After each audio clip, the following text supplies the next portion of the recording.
Construction champions, it's your host, Ron Nussbaum, and we're here for another episode of Construction Champions Podcast, where we're burning down the house and we're rebuilding it.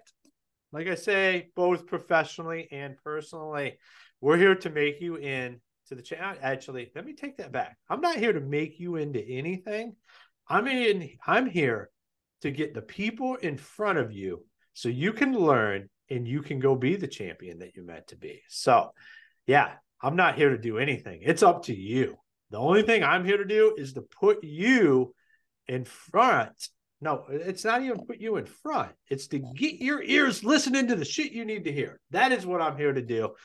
And I'm always excited. But Mitch, it is great to have you here today. Hey, man, thanks so much for having me on the show. This is my first podcast, so I'm really excited to be a part of the podcast world and see where this goes. So thank you for having me on the show. I'm glad that when people look back, they're going to be like, man, Ron found Mitch before anybody else knew about it.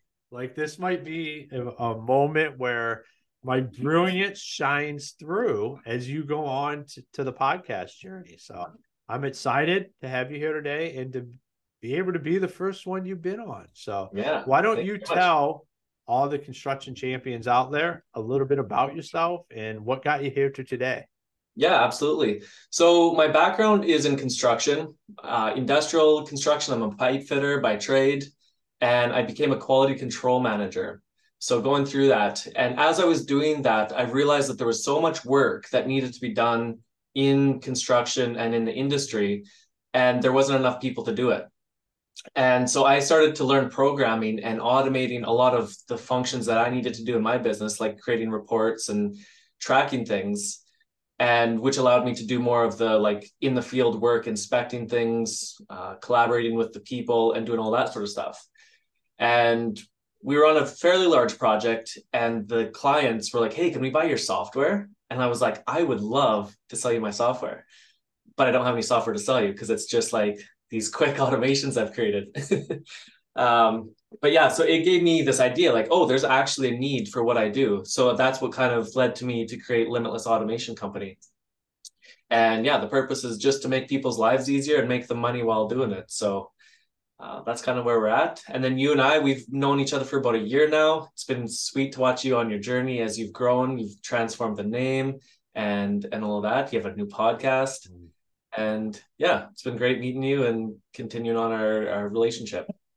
Awesome, man. Well, I'm excited to talk today. For anybody that's not on video right now, Mitch's beard and hair is 100% on point. So we can all aspire to be at that level right there. I just shaved my beard actually, and it's No Shave November here when we're recording this. And I literally just shaved my beard 2 days ago. But I got some huge things happening that I needed to be cleaned up for, but I'm not allowed to talk about. Oh, it's one of those things. So people will find out why. Secrets. But I love it. Yeah, but I love it. So let's jump right in. I'm going to ask you the $1 million question. You've been around construction. So what makes a construction champion? Cool. So I was thinking about this. What is a champion? And I came up with two definitions. So there's like the sports thing where you're the champion of your sport or your zone of genius. You are the best at it, world champion. The other one is in sales, where you are the champion within an organization. So there's someone who really understands like your services or products that you're doing, and they're the ones that are championing you to the people in their organization to get you in the door and do that sort of stuff. So how that ties to construction champions, I think, is it's people who are at the top of their game. They're the ultimate champions, but then they are also bringing awareness to the construction industry and all of the different avenues that are available to it. And I think it's kind of essentially what you're doing. Like I would say you are the construction champion. You're bringing awareness to the construction world and the way it could be. So that's kind of and I love this angle. We don't go down it nearly as much because a lot of people, when they hear champion, they immediately think sports. They think championships that way. But there is another element. It's one of the reasons I named the show Construction Champions, is because I think there are two elements. Not only do you have to be the absolute best, but most true champions are champions something besides the championships. And we can do that in the construction industry. No matter where you're at, what your role is, whether you own a company or work at a company, you can champion something that makes that experience better for everybody around you. Absolutely. And that's totally one of my things. Like I love, like, it's funny how I got into the quality department because I just loved actually doing things to the highest ability that I could. And regardless, sometimes the bosses would get upset at me because they'd be like, this is taking you forever. But I was always focused on the quality. And over time, by focusing on that quality, I was able to get faster and more efficient at what I was doing. But I had gotten the base knowledge right from the beginning, where I was just focusing on doing whatever I had to do to the best of my abilities. No. And I find that that's like a really cool thing that you can focus on, is you're just focusing on doing everything to the best of your ability, and you'll start to see that you get to be really knowledgeable of it, and you become more of a professional. And oftentimes in construction, it's like, let's just get it done, whatever, it doesn't matter how it looks. But then down the road, you're like, well, now that this was just kind of put together haphazardly, now things aren't lining up down the road, and it's making for extra work going forward. So I'm a big proponent of doing things right the first time and allowing things to just evolve as you're doing the project. Yeah, no, I love that. So how would you help, or what would you say to somebody that's in that role? Like what you were faced with, where you're trying to make you're trying to make these improvements, but it takes a little bit longer. We're in an industry, like you said, where time is money. A lot of times is how it's looked upon, whether that's right, wrong, or indifference. That is kind of the mindset. If you could go back in time and talk to yourself when you were sitting there and you're under that pressure, what would you say to yourself? What would I say to myself? I feel I would tell myself to keep going, because as I was doing it, I would get some heat from the bosses. But after the project was seen through to the end, that was when the true, what would it be? Like where it actually shone through. Because when I would do something, it would be done one time, we would do it and it would work. And then people behind me could continue to do their job easily. And the other option was just getting it done quickly and then move on to the next thing. But then the other people behind had to follow up and fix mistakes. And then I'd have to go back and do all that work again. And at the end of the day, the bosses were more pleased when things were done correctly and they didn't have to worry about it. They knew that if there was like a really difficult task, they could assign it to me and I would get it done and they wouldn't have to worry about it. So it kind of allowed me to move up from the ranks, because I started off at the very bottom at labor level, where I was out in Canada. So in Alberta, it'd be like -40. And actually -40 is the temperature where Celsius and Fahrenheit meet up. It's cold. That's where your nose hairs are freezing and your eyelashes are all glued together. And my beard and my mustache would definitely be pure white. I'd be like Santa. And yeah, I don't know where I'm going with that tangent, but it was yeah. Yeah, I lost my train of thought. Well, I can relate with that. I cut my teeth in the construction industry in Michigan, right? northern Michigan, in the wintertime out there. Like, I love the just do it once and just do it right. Like, Yeah, so right? if you're an owner listening right now, like, think about that. Like, what for pressure are you putting on your guys to get stuff done? And I always say we're the problem. At the end of the day, we cause the problems, because by doing that, you're creating an environment where people, if they don't have the backbone like what Mitch has, they're just going to cut corners, and it's going to come back to bite you in the ass long term. Yeah, absolutely. Yeah, and to tie that in, so actually where my train of thought was, so I started off at the laborer, but I was doing all that work consistently where I would be proactive and I would do things to the best of my ability. And it allowed me to move to the foreman. And then I was in charge of all the welders. And then I was the quality control inspector to make sure everything was done correctly. And by the end of it, I was the quality control manager where I was looking after all the documents and everything, dealing directly with the clients and having them be like impressed with what was going on. And so I guess one of the things, like I had awesome bosses who allowed me to do that. Mm. And at the very beginning, that's when the tension was a little bit because they're like, "Hey, you need to move faster." But it was always like there was a little bit of a resistance there, but then it would just they'd be like, "Oh, this is how he works. Let's just let him do his magic or whatever it is." And so they became open to it and they just kind of let me do what I did best. And then they didn't have to worry about me.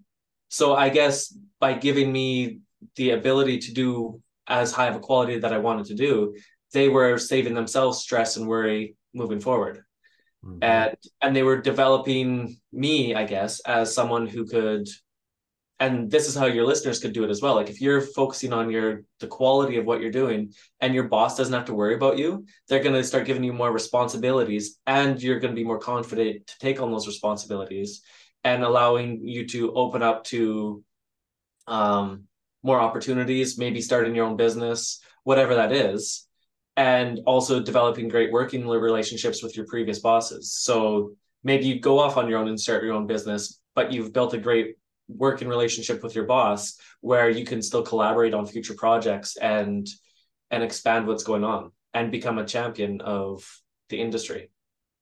I love that. And, I guess I have to ask the question is when you were a laborer out there doing what you're doing, minus 40, and did you ever think that you would have a software development company or do like that? Like what? Absolutely not. So one of the things is that I always knew that I wanted to have my own business. And I'd be working and then we'd be working like 24 days on, 4 days off, 12-hour days, 16-hour days, something like that. And I just knew I'm like, I'm here for a reason to learn some skill. But eventually I want to have my own business. And I never knew what that business was. And I would always be researching like, oh, how is it to start a car wash or whatever it is? And none of those things would resonate. And then all of a sudden this one clicked. And it took me 15 years of wanting to be an entrepreneur and working in an industry where that wasn't truly my background.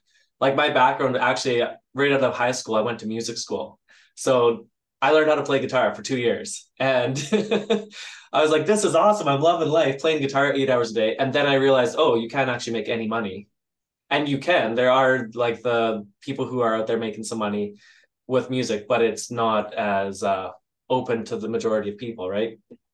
And takes a little bit extra luck or something. I'm not sure what that is, but um, anyways, that's what led me down the construction path, and I started to develop my skills. So I came from having like hands that were not meant for working with metal and steel and hard stuff like that, and developed the calluses and learned how to go as I was going, and that's just kind of how it went. So yeah.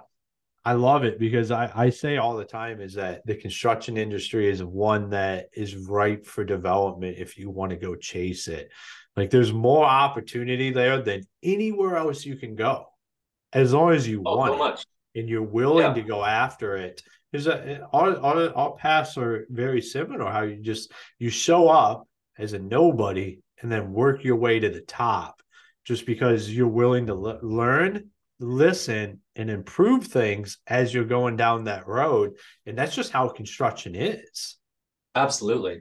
Yeah, you can develop so many skills. And at the end of the day, you get some pride, I guess, in yourself because you're like, I started with nothing and now I really understand this. And people lean on me for my expertise and guidance and all of that. So it's a rewarding feeling, I guess, regardless of if it takes 5 or 10 or 15 years or whatever it ends up being, 20 years.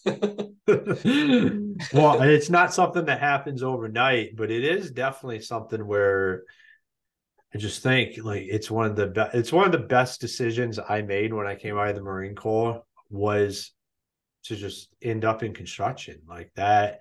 It was just a good fit, and it gave me an opportunity to just not necessarily grind it out, but that your skill set, if you continue to develop it and continue to work hard, is very well rewarded in construction. And you don't see that everywhere else.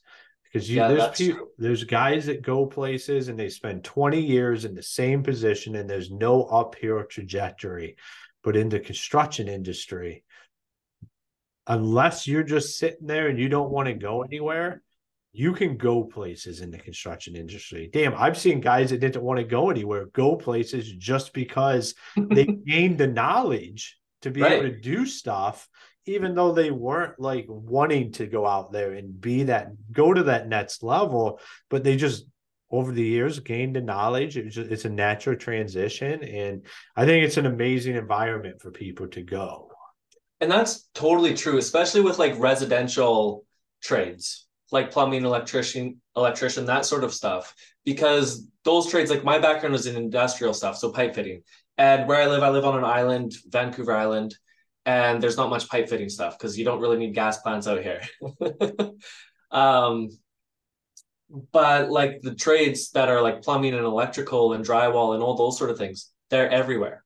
And so if you work with someone and you develop those skills, you totally have the ability to refine your skills and then start your own business and do your own thing. And you become your own boss. You make your own hours, and they might be a lot of hours, but you enjoy it while you're doing it Yeah.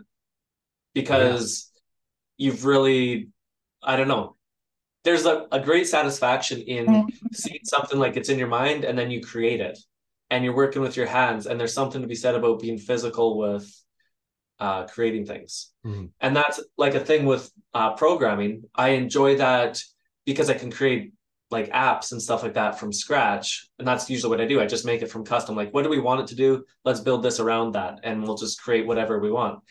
And I kind of take my construction background for that because it's the same thing. You're going from nothing. You look at a couple blueprints and then you are seeing that become a reality.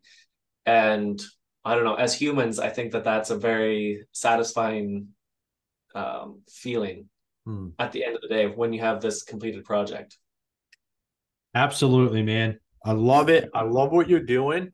For all the construction champions out there, if they wanted to reach out to you, follow you, talk to you, what's the best ways for them to do that?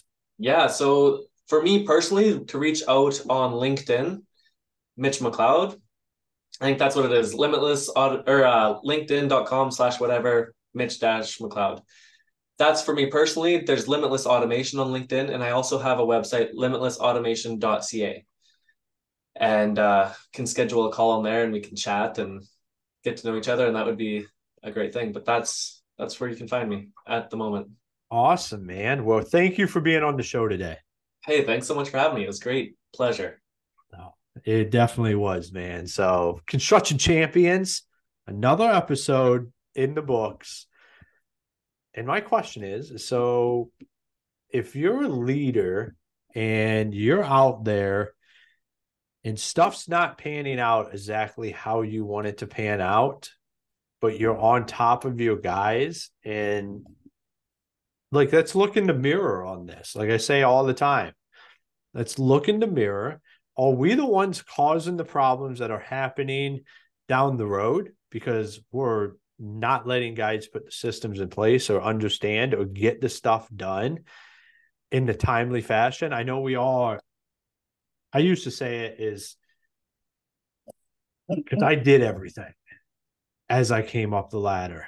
And I understood there was how fast Ron Nussbaum can do it. And then what I thought the typical standard was. And we can't use what we feel is the timeline. Like I couldn't hold everybody accountable to what Ron could do it because I was always pushing myself to the absolute limits. And I didn't expect everybody to do that. Now, every so often, you're going to get some people like that's what they do is they push themselves past the limits. But we have to have some leeway, especially if you want innovation. If you want somebody like Mitch that's going to innovate how stuff's even done, you can't be like, I expect you to do it like this fast because this is how fast I can do it. Well, that leaves no room. What that leads to is shortcuts because chances are they haven't spent the amount of time that you've spent doing it to learn to do it as fast as you can without creating a shortcut. So I used to establish like what is a good time. So I, send some people out, let them do some stuff, start to have an understanding. This is how long something should take if I'm not the one doing it. And then if it's taking longer than that, you can start having some of these conversations. So I know that's a lot. It's a lot to unpack, but basically what it comes down to is if you're the expert at something, the guy that has been there for 6 months, a year, probably is not going to be able to do it as fast as you without creating shortcuts. So don't expect them to do it that fast. So construction champions, make sure you go check out our website, constructionchampionspodcast.com. Check out our partners as well as join our free Facebook mastermind groups, Construction Champions Mastermind Group on Facebook, where we're connecting listeners, guests, everybody. It's how we're going to come together and continue to be champions for the industry. And until next time, be the champion you were meant to be. Hey, construction champions. It's your host, Ron Nussbaum here. And I want to talk to you about how you can automate all of your marketing. We've had so many people on here talk about getting the systems in place. Well, we have partnered with Build 12 and Construction Champions podcast. Les O'Hara, the founder, what really excites me is his 30 years in the industry. And now he's built a system to be able to nurture your leads and continue to utilize that. I personally use the system myself. Build 12 is absolutely amazing.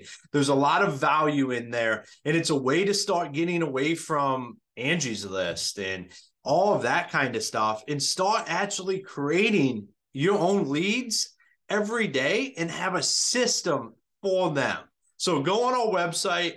Check out the show notes. Go check out Build 12 and what it can do for the front end of your business today. It's absolutely amazing. I highly recommend going and meeting with Les and his son, Devin, and talking to him about what they built for their own business so the rest of the industry can take benefit from that. Here on Construction Champions, we're all about helping each other out. And what is better than contractors helping contractors? I say nothing. So let's go take this to the next level. Go check out Build 12. If you have any questions, feel free to reach out to me or Les or his son, Devin. We're here to help. We want to continue to grow the industry.